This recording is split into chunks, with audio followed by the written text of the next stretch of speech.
It was the airline industry that first realized that an open, blame-free incident reporting system would encourage people to report accidents and errors that would otherwise go unreported. Just as importantly, it has also been understood that human errors rarely occur in isolation and are extremely dependent on the systems within which humans operate. In the medical field as well, the medical staff, they try to defend their mistakes or hide their mistakes.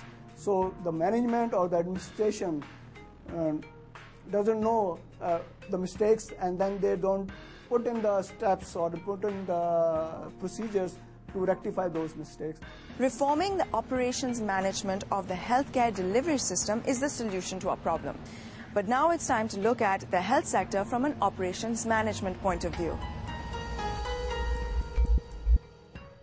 The healthcare industry's approach to errors, negligence and malpractice needs to change. At present, the healthcare industry is at a pathological stage. Staff देखने में तो नजर आ रहा है कि बहुत अच्छी service कर दी है, लेकिन जहां उनको मौका मिलता है वहां वो अपना जो असली रंग है वो दिखा देते हैं. पर्ची निकलवा के 2 रुपए वाली मैं गुठली के लिए आया था. गुठली की बजाय इन्होंने मेरे को पित्ते शित्ते ये सब कुछ निकाल लिए मेरे को. समझे? निकालने के बाद पर्ची के ऊपर इन्होंने सब कुछ किया, कुछ भी नहीं बनाया, ऐसे निकाल के मेरे को बाहर फेंकने लगे. मेरा भांजा था, लड़के थे, इन्होंने शोर मचाया, फिर इन्होंने आगे पीछे किया, इधर डाल दी, कोई फैल फूल नहीं बनी. समझ लो एक किस्म का जिंदा मेरे को लावारे समझ के इन्होंने फेंक दिया. डॉक्टरों की लापरवाही की वजह से, इनकी सबकी वजह से मैं आगे ही कुछ करना चाहता हूँ. मेरे साथ नाइंसाफी हुई. For it to move towards an ideal, proactive stage, the first step is to identify high-risk areas and train patients, doctors and nurses on how to identify and be particularly careful regarding these procedures. At what point during procedures can hospitals, clinics and doctors introduce change? In the medical practice, the root causes of adverse events can stem from issues that range from communication and supervision problems to an excessive workload, to not receiving good enough training at school. So how did the aviation industry transform itself? The answer lies in the implementation of a good reporting system. All medical errors that now are coming up, or the solutions that are coming up from looking at aircraft industry and how they dealt with medical errors and how they made flying and making an aircraft much more safer than it used to be. The second thing that the aircraft industry did is it took away the blame and shame. So they said, you report it, you will not be blamed for it, and so your error reporting goes up. As I said, their error reporting rate is extremely high, but their error rate is extremely low. We have no error reporting rate and we have an extremely high error rate. In case a doctor, nurse or paramedic makes a mistake, ensuring immunity gives the guilty party incentive to make sure that an error is reported, creating a preventative measure for the future. Crucial to voluntary reporting is also the reporting of near misses. There are thousands of mistakes that don't create unfavorable situations, and their reporting is equally important.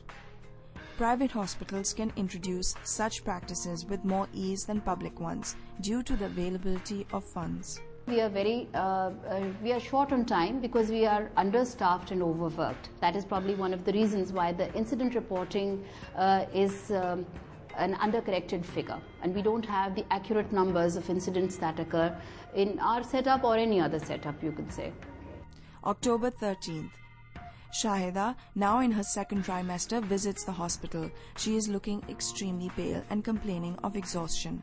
A doctor checks her vitals and discovers that her hemoglobin is very low, and she writes out a request for 1 A+ blood bag. Meanwhile, Shahida is taken to a bed, where she lies down. She feels her baby kick. Unknown to Shahida and her baby, the blood bank has issued an AB positive blood bag. Doctors and nurses fail to check the bag and proceed to hook her up to it intravenously. Shahida begins to complain of vertigo. She becomes anxious as the wrong blood type flows through her veins. Her body is reacting. Hospital staff continue to assure her that she'll feel better after the transfusion is over. Minutes later, Shahida and her baby are pronounced dead. Why did the nurse on duty fail to check the sticker on the blood bag issued?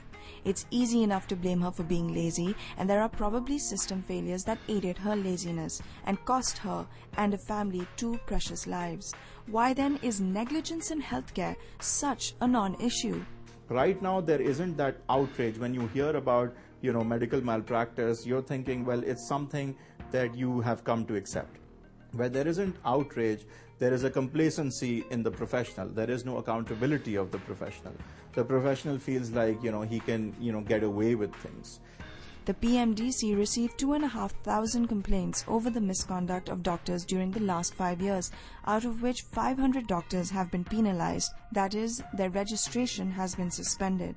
From the looks of it, it's not just the healthcare system that needs reform, it's legislation that needs to exist. After the break, we bring you the second half of A Systemic Solution, where Heather Waheed presents his take on legislation.